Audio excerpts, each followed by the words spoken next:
এত বেলা হয়ে গেল, মহারানীর এখনো উঠোন ঝাঁট দেওয়া হলো না। বাকি কাজ কখন হবে শুনি? এই তো কাকি, এক্ষুনি হয়ে যাবে।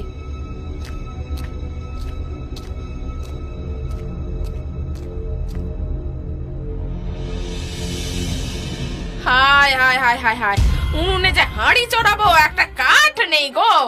এই ধাড়ি মেয়েটা ঘাড়ের ওপর বসে বসে শুধু গিলছে, অথচ একটা কাজ যদি একে দিয়ে হয়।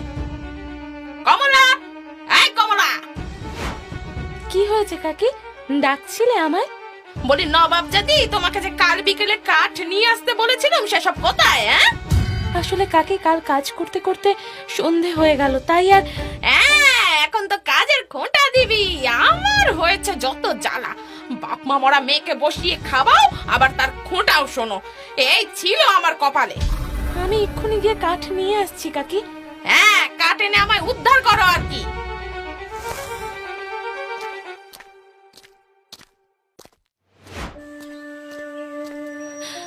আমাকে আমাকে জন্ম দিতে গিয়ে মা মরে গেল, আর তারপর একটু বড় হতে না হতেই বাবাও চলে গেল। বাপ মায়ের আদর কাকে বলে বুঝতেই পারলাম না। আজ এই আমি অনাথ বলেই কাকা কাকি উঠতে বসতে দুচ্ছাই করে। আমার ভাগ্যে যে কেন ভগবান এমন দুঃখ লিখলেন কে জানে। এইসব ভাবতে ভাবতেই কমলা জঙ্গলে ঢুকে এক মনে নিজের কাজ করতে শুরু করে। এমন সময় ওকে ঝোপের ধারে ওটা কি নড়ছে? ওরে বাবারে, যা ভেবেছি তাই।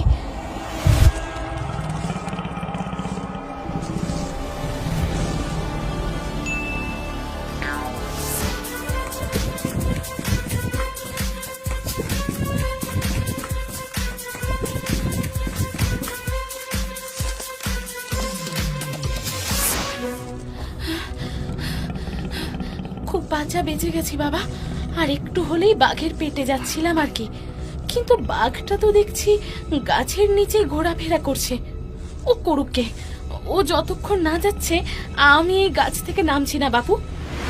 এদিকে খিদে ক্লান্তিতে কমলার একটু তন্দ্রা মতো এসে গিয়েছিল। হঠাৎ ঘুমটা ভাঙতেই কমলা দেখে, আরে বাঘটা তো চলে গেছে দেখছি। এই সুযোগ, এই বেলা তাড়াতাড়ি নেমে পালিয়ে যেতে হবে। কমলা গাছ থেকে নামতে যাবে, হঠাৎ কিছু পায়ের আওয়াজ শুনে সে থমকে যায়। চাঁদের আলোয় কমলা দেখতে পায় আপাদ মস্তক চাদর মুড়ি দিয়ে একজন লোক গাছের নিচে এসে দাঁড়িয়েছে। উফ, এত দেরি করছে এরা।